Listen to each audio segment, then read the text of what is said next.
Hello my dear students, आपल्या सर्वांचं स्वागत आहे माझ्या चॅनलमध्ये.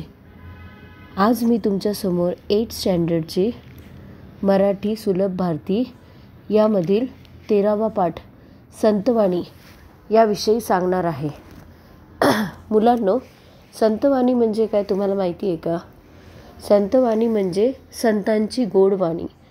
यामध्ये परमेश्वराचे महात्म्य आणि परमेश्वराचे महानता याविषयीचे गुणगान असते, याला संतवाणी म्हणतात. तर आज मी तुम्हाला संतवाणीमधले संत सेना महाराज यांच्याविषयी माहिती सांगणार आहे. संत सेना महाराज प्रसिद्ध संत कवी संत ज्ञानेश्वर व संत नामदेव यांचे समकालीन. संत सेना महाराज पंढरीचे वारकरी होते. त्यांच्या नावावर सुमारे 150 अभंग आढळतात. तर यामध्ये आपण सुरुवातीची ओळ पाहू. आजी सोनियाचा दिवस तुम्ही देखिले संतास, जीवा सुख झाले माझे माहेर भेटले, अवघा निरसला शीन देखता संत चरण, आजी दिवाळी दसरा सेना म्हणे आले भरा.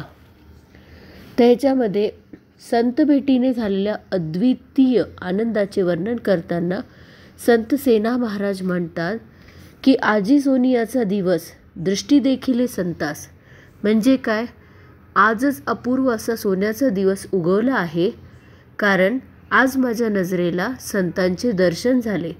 सोनियाचा दिवस म्हणजे सोन्याचा दिवस. दुर्मिळ असलेल्या संतांचे दर्शन घडणे हेच एक आनंदाचा ठेवा आहे, असे संत सेना महाराज या ओळीमध्ये म्हणतात. आता दुसरं आहे, जीवासुख झाले माझे माहेर भेटले.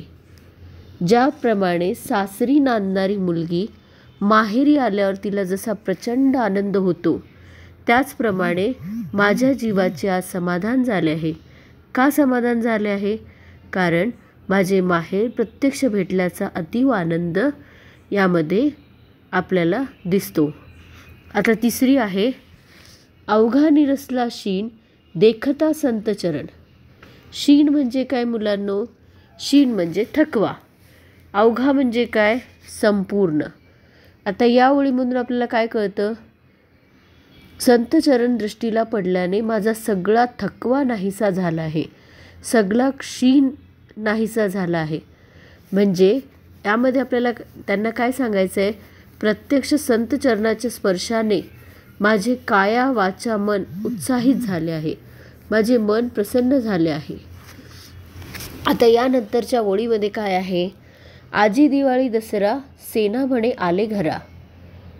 आता यावरून आपल्याला काय सांगता येईल? संत सेना महाराज म्हणतात, संतांच्या येण्यामुळे आज दिवाळी दसरा या सणाचा आनंद माझ्या घरी जणू अवतरला आहे. म्हणजे काय सांगायचं आहे? संतांचे घरी येणे हाच एक आनंदाचा क्षण आहे.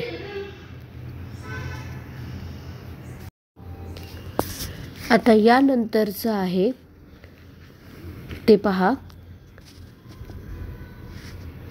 चंदनाच्या संगे बोरिया बाभळी हेकळी टाकळी चंदनाची. याच्यामध्ये संत चोखामेळा यांच्या अभंगामध्ये काय सांगायचं आहे?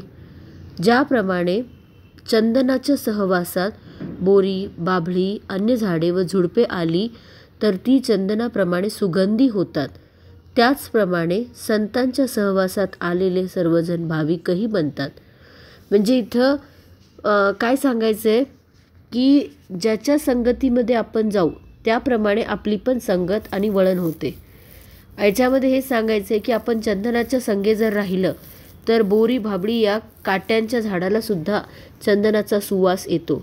त्याचप्रमाणे संतांच्या सहवासात जरी आपण आलो तर सर्व भाविक होतात, सर्वजण भाविक बनतात, असे वर्णन या ओळीमध्ये आलेले आहे. आता यानंतर संताची या संगे अभाविक जन तयांच्या दर्शने तेची होती. अभाविक म्हणजे काय मुलांनो? भाविक नसलेले.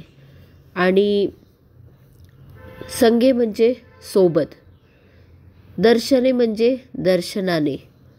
आता याचा अर्थ काय आहे? काय सांगता येईल याचा अर्थ? याचा अर्थ असा आहे, संत सज्जनाच्या संगतीने भक्ती न करणारे अभाविक लोकही, म्हणजे थोडक्यात काय, नास्तिक लोकही जर संतांच्या संगतीमध्ये जर आपण राहिलं तर निश्चित आपणही त्या वळणाने देवाच्या भक्ती मार्गावर आपण जाऊ. मग त्याच्यामध्ये नास्तिक लोकही हे भाविक बनतात. संतांच्या दर्शनाने अभाविक माणसाच्या मनात देखील संतत्व रुजते. हे या ओळीतून महाराजांना सांगायचं आहे. त्याच्यानंतर चोखामणे ऐसा परमार्थ साधावा, नाही तरी भार वाहावा खरा ऐसा. याच्यामध्ये काय सांगितलं आहे?